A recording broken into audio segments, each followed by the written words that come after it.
Bonjour à tous, je m'appelle Nathalie Franck, je suis pédopsychiatre au CHU de Montpellier. Je m'occupe particulièrement des enfants qui ont des troubles du comportement et de l'opposition. Depuis le début du confinement, nous avons continué de travailler, mais plutôt sous forme de consultation par téléphone. Voilà, donc dans ce cadre-là, je suis aujourd'hui dans la bibliothèque de notre service.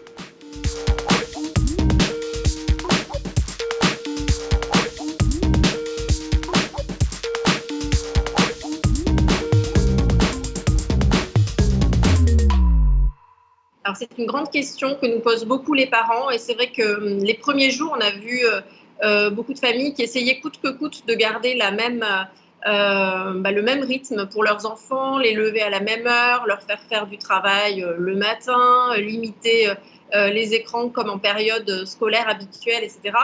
Et c'est vrai que c'est un peu contraignant et que beaucoup de parents se sont peut-être mis beaucoup de pression par rapport à ça.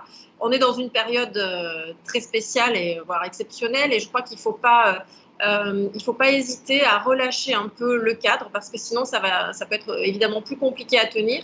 Je pense notamment aux horaires de coucher et de lever, c'est-à-dire qu'on est dans une période où on n'est pas nécessairement obligé de réveiller les enfants le matin. Les journées sont déjà longues, on ne va pas lever un ado à 8 heures du matin. On peut aussi être plus souple sur l'horaire de coucher. Je pense en particulier aux adolescents qui ont beaucoup besoin d'échanger entre eux et c'est plutôt le soir qu'ils le font.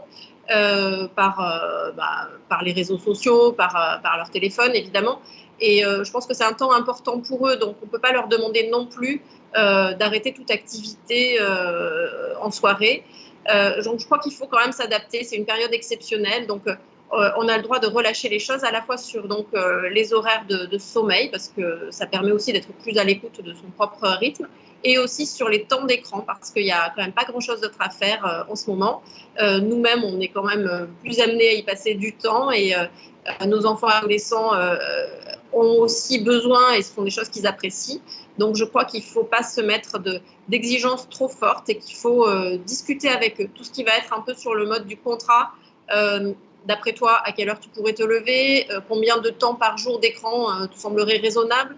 Ce sont des choses qu'on peut facilement mettre en place avec eux et je crois que c'est plus facile à tenir dans la durée si on arrive à vraiment assouplir les choses et surtout ne pas mettre de pression excessive là-dessus. Ça, c'est un peu la difficulté pour les familles qu'on accompagne ici dans le service, puisque moi, je m'occupe en particulier des enfants qui ont des troubles de l'opposition avec provocation et des troubles déficit d'attention avec ou sans hyperactivité, TDAH. Et c'est vrai que ce sont des enfants difficiles au quotidien, qui s'opposent, qui sont parfois dans un comportement de provocation. Et déjà, en période ordinaire, les temps en famille peuvent être très tendus et très conflictuels. Donc, c'est vrai que cette annonce d'arrêt des cours et de confinement, ça a été vraiment, on va dire, très inquiétant pour beaucoup de familles parce qu'il y a cette idée de se retrouver 24 heures sur 24 avec un enfant qui est très dur à gérer et sans avoir les lieux de répit habituels qui sont l'école de l'enfant et le travail aussi du parent. Donc, il a fallu accompagner ça, on va dire, sur ce début de confinement parce qu'il y a des enfants qui sont vraiment toujours à transgresser, à chercher les limites et qui peuvent vraiment pousser les parents à bout, déjà dans une période où on est tous un peu sous tension du fait de la situation exceptionnelle. Donc nous, ce qu'on conseille aux parents, c'est vraiment d'essayer de ne pas rentrer dans les escalades et dans les provocations, on va dire de prendre du recul. Si l'enfant est trop provocant, trop agressif, d'essayer de trouver un lieu, de s'enfermer par exemple dans sa chambre, d'attendre que ça se passe, d'en reparler à froid, mais surtout de ne pas vouloir monter en conflit parce que dans une maison confinée, ça peut vite devenir explosif et qu'il faut absolument éviter, ça va devenir sinon invivable. Donc de pouvoir parfois lâcher prise, ça ne veut pas dire qu'on se laisse faire puisqu'on en reparlera plus tard avec l'enfant et qu'on essaiera de réfléchir à son comportement et à des conséquences qui peuvent en découler, mais surtout de ne pas monter comme ça dans les tours dès qu'il y a une provocation. C'est pas faisable dans les circonstances actuelles. Ensuite, les techniques habituelles pour gérer l'opposition, c'est vraiment de valoriser l'enfant dans tous les comportements adaptés, c'est-à-dire faire du renforcement positif, le féliciter dès qu'il a fait quelque chose de bien, ou même s'il n'a rien fait, mais juste qu'il est resté un peu tranquille, de lui dire qu'on est fier de lui, qu'il arrive à gérer ça, qu'il arrive à s'occuper tout seul, etc.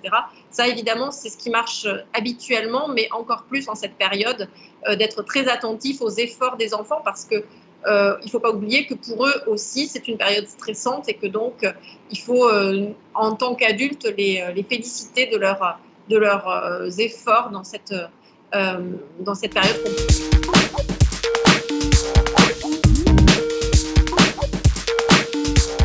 C'est vrai que même si l'éducation nationale assure cette continuité, on sait quand même très bien que ce ne sera pas possible pour tous les enfants et toutes les familles de la même façon. Entre les parents qui sont en télétravail, ceux qui continuent d'aller sur leur lieu de travail, ceux qui sont à la maison et qui sont disponibles, déjà ce sont des situations différentes. Et après, bien sûr, les capacités d'autonomie des enfants et des adolescents et leur degré d'opposition vis-à-vis du travail scolaire, ce sont aussi des facteurs très importants. Donc là aussi, l'idée, c'est quand même de ne pas se mettre en conflit avec son enfant pour cette histoire de devoir. L'idée, ça peut être de communiquer avec les enseignants par mail, de dire, ben voilà, moi, mon enfant a telle difficulté, je n'arrive pas à le faire travailler, que les enseignants soient informés, mais sans que ce soit un objet de tension supplémentaire à la maison. Les choses seront bien reprises au retour en classe, tout sera revu, ils ne seront pas évalués sur cette période-là, ils s'y sont a priori engagés. Donc je crois qu'il faut aussi que les parents, pour qui c'est une difficulté, puissent lâcher prise. Il faut savoir qu'il y a aussi des supports pédagogiques intéressants sur France Télévisions, notamment adaptés au niveau scolaire des enfants. Ça peut être intéressant aussi parce que ça passe par des tiers. Tous les logiciels ludiques sont aussi évidemment à privilégier pour les parents qui n'ont pas envie de rentrer dans ce conflit-là. Donc, il ne faut pas oublier, je pense qu'on est dans une période exceptionnelle. La priorité aujourd'hui, c'est la santé de tous, la santé physique évidemment, mais aussi la santé mentale, parce qu'on sait qu'il y a le confinement, c'est un stress, qu'il peut y avoir des conséquences psychologiques. Et tout ce qui est scolaire, je crois, vient quand même bien après ces priorités-là.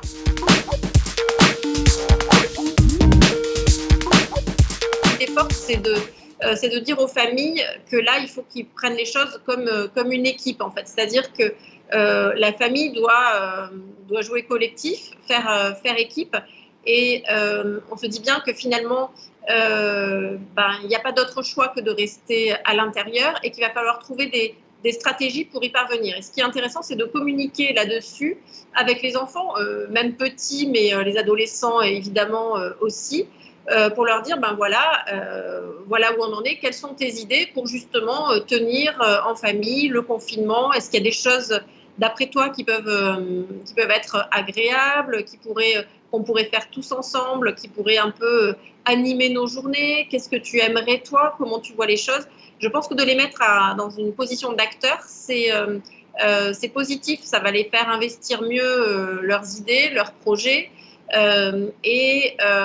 Du coup, ça diminue aussi les tensions avec les enfants opposants parce que du coup, c'est pas les parents qui ont encore imposé leur choix. C'est intéressant de leur laisser la main, je pense, un peu sur des suggestions dans le planning. Et c'est vrai que de faire des choses à horaire un peu fixe, c'est intéressant aussi pour rythmer les journées, comme par exemple, regarder tous la même émission de télé, donc c'est pas les informations, mais quelque chose de distrayant, d'agréable, ou jouer à un jeu à telle heure, tous les petits rituels qui vont permettre finalement de structurer le temps et de donner des repères. C'est sécurisant pour tout le monde. Donc ça, c'est plutôt à encourager. Je crois qu'il faut communiquer aussi avec les enfants ou les adolescents sur les raisons du confinement, parce que c'est important de bien le comprendre pour mesurer les enjeux et aussi pour mettre tout en œuvre pour que ça marche, pour relever le défi, en fait. C'est cette idée on peut relever un défi en famille, et ça peut jouer aussi dans la cohésion du groupe, parce que face à l'adversité, la famille, du coup, redevient soudée. Dans cette idée d'équipe, ça peut être aussi d'apprendre des nouvelles autonomies aux jeunes, des choses qu'ils ne faisaient pas nécessairement, où on va les impliquer davantage. Ça leur permettra d'augmenter leur confiance en eux. Finalement, on sait que c'est dans les épreuves que les enfants ou les adolescents, les adultes peuvent regagner de la confiance en eux et de l'estime d'eux-mêmes. Et là, je crois qu'on est quand même dans une situation de challenge. Et dans cette adversité, on peut aussi voir de la cohésion qui se crée et des jeunes qui vont pouvoir être engagés différemment. Si on les félicite aussi beaucoup pour leurs efforts, pour leurs actions, et on va repartir dans une dynamique aussi positive. Et la famille, finalement, peut en ressortir aussi beaucoup plus soudée parce que le rapport au temps a changé et que les rapports des uns aux autres aussi vont se modifier.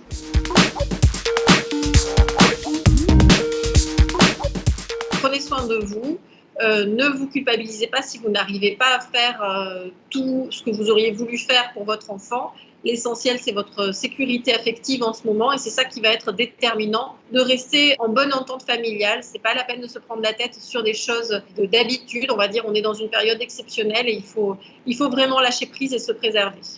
Voilà, et je crois que je terminerai avec ça.